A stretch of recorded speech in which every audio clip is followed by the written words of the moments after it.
बच्चों, आज हम आपको जगत मोनेरा के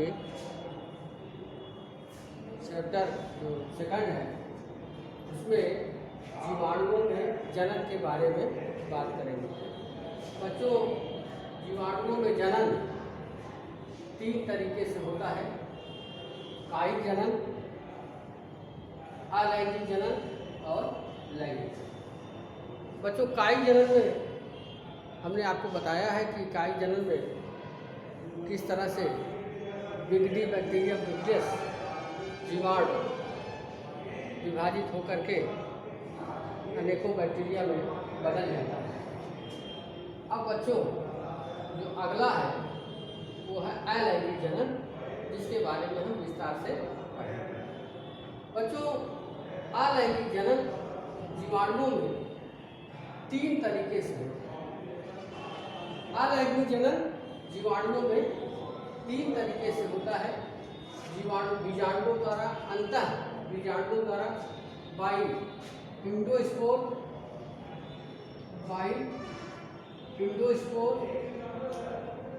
दूसरा है कोलिडिया, और तीसरा है जूस्पोर यानी चल बीजाणु।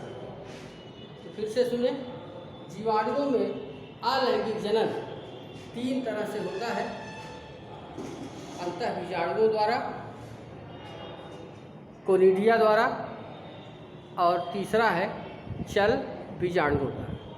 तो सबसे पहले बच्चों, हम अंतः बीजाणुओं द्वारा जो जनन होता है, ये सबसे महत्वपूर्ण है, इसको जानना। हम उसके संरचना के बारे में आपको बता रहे हैं। किसी एक अंतः बीजाणु की संरचना क्या होती है? बच्चों, अंतः बीजाणु के द्वारा जो जनन है वो प्रतिकूल परिस्थितियों में, यानी जीवाणु के लिए जब परिस्थितियाँ प्रतिकूल होती हैं, प्रतिकूल परिस्थितियों से कहने का आशय है कि जब जीवाणु किसी भी प्रतिकूल परिस्थिति अर्थात गर्म जल, गर्म रसायन या किसी भी प्रकार का, चाहे तापमान हो, चाहे कोई रसायन हो, किसी भी प्रतिकूल परिस्थिति से अपनी सुरक्षा करता है। सुरक्षा के लिए ही अंतः बीजाणु का अंतः बीजाणु में देखिए, सबसे पहले डीएनए का रेप्लिकेशन होता है, अर्थात जो डीएनए न्यूक्लियोटाइड है वो जस्ट डबल हो जाता है, और एक डीएनए न्यूक्लियोटाइड बैक्टीरिया में रहता है, एक डीएनए न्यूक्लियोटाइड एंडोस्पोर यानी अंतः बीजाणु। आप देखिए इसकी संरचना देखिए, केवल हमने मूल संरचना को यहाँ पर प्रदर्शित किया है। ये देखिए, ये बैक्टीरिया है। बैक्टीरिया के बारे में आप जानते हैं, सबसे बाहर की तरफ सेल वॉल होती है, इसे कहेंगे आप bacterial cell wall. Bacterial cell wall है, ये देखिए। इसके बाद बैक्टीरियल सेल मेम्ब्रेन। बच्चों, दूसरा क्या लिखा हुआ है? Bacterial cell membrane. और ये बैक्टीरिया का साइटोप्लाज्म। तो सबसे पहले सेल वॉल है, फिर सेल मेम्ब्रेन। इसका detail structure, cell wall, cell membrane, cytoplasm के बारे में बैक्टीरिया के स्ट्रक्चर जब बता रहे थे तो आपको बता देते इसके पहले वाले बैक्टीरिया साइटोप्लाज्म है, यहाँ न्यूक्लियोटाइड होगा, जितने भी इंक्लूजन्स होंगे सब सेल वॉल के साइटोप्लाज्म के अंदर मौजूद। जो इंडोस्पोर का, इंडोस्पोर के फॉर्मेशन में देखिए बच्चों, सबसे पहले जो लेयर होती है वो है एक्सोस्पोरियम। एक्सोस्पोरियम, और जो दूसरी लेयर होती है वो है कार्टेक्स, स्पोरकोट। एक्सोस्पोरियम के बाद स्पोरकोट होता है, और स्पोरकोट के बाद बच्चों तीसरी जो लेयर है वो है कार्टेक्स की, और चौथी लेयर सेल वॉल की है, 5वीं लेयर सेल मेम्ब्रेन। इस तरह से आप कर सकते हैं कि cell within cell, cell के अंदर सेल है, यानी एक बैक्टीरियल सेल है, उसके अंदर एक अंतः बीजाणु है, यानी इंडोस्पोर। ये जो संरचना है वो क्या है? इंडोस्पोर यानी इंडोस्पोर में सबसे बाहर की ओर सबसे जो पहली लेयर है वो एक्सोस्पोरियम है, दूसरा स्पोर कोट है, और तीसरा कार्टेक्स है, और चौथा जो लेयर है वो सेल वॉल है, और जो पांचवी लेयर है वो सेल मेम्ब्रेन है। उसके अंदर स्पोर का यानी इंडोस्पोर का साइटोप्लाज्म। बच्चों ये प्रतिकूल परिस्थितियों में बनते हैं, और इनकी अगर हम संरचना के बारे में बात करें तो जो अंतःबीजाणु का जो कोर है वो डिपिकोलिनिक एसिड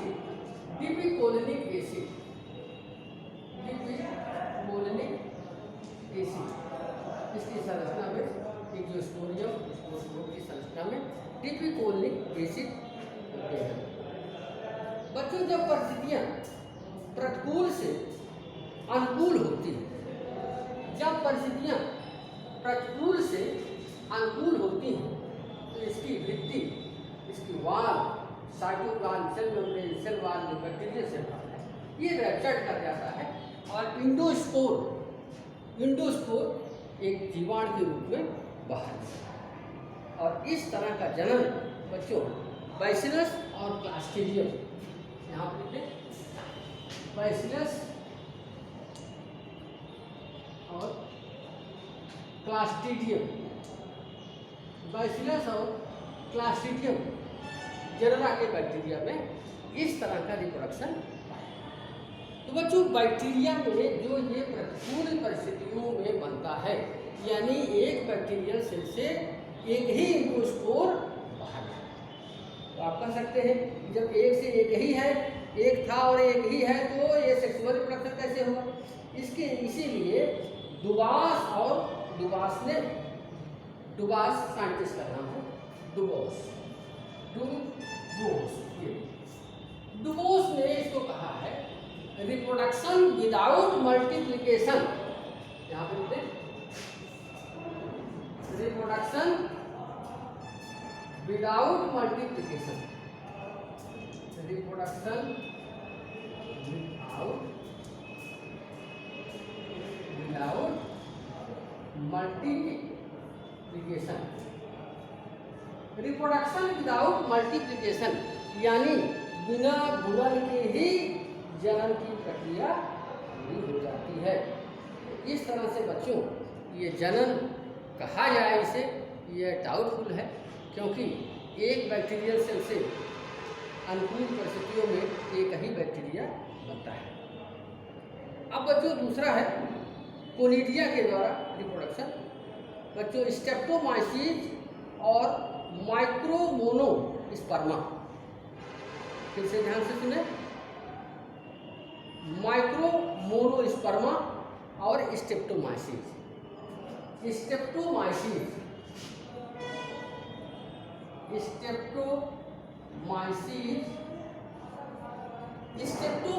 बैक्टीरिया में, इसके अलावा जो दूसरा बैक्टीरिया है वो है बच्चों माइक्रोमोनोस्पर्मा।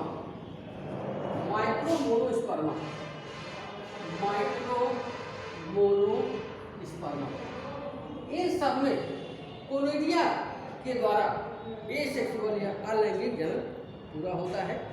ये जीवाणु, ये बैक्टीरिया तंतुमय जीवाणु होते हैं, जिसमें बीजाणु की तरह संरचनाएं शीर्ष पर बनती हैं, और ये अनुकूल परिस्थितियों में नए जीवाणु को जन्म देते हैं। दूसरा है चल बीजाणु यानी बाइजूस्पोर। जूस्पोर का जनन राइजोबियम बैक्टीरिया, राइजोबियम नामक बैक्टीरिया में चल बीजाणुओं के द्वारा जनन की क्रिया पूरी होती है।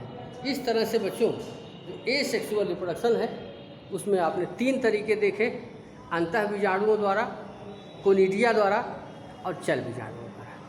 बच्चों अंतःबीजाणुओं द्वारा जनन बैसिलस और क्लास्ट्रीडियम बैक्टीरिया में होता है, और कोनिडिया द्वारा जनन आपने देखा स्टेप्टोमाइसीज और माइक्रोमोनोस्पर्मा नामक बैक्टीरिया में होता है, जबकि चल बीजाणुओं द्वारा यानी बाइजूस्पोर जो रिप्रोडक्शन होता है वो राइजोबियम बैक्टीरिया में होता है। बच्चों एसेक्सुअल यानी अलैंगिक जनन के बाद अब हम आगे बढ़ेंगे लैंगिक जनन, सेक्सुअल रिप्रोडक्शन। बैक्टीरिया में सेक्सुअल रिप्रोडक्शन नहीं होता है या होता है, इसके बारे में सारी जानकारी आपको अगली वीडियो में मिलेगी। बच्चों आज के लिए इतना ही, धन्यवाद।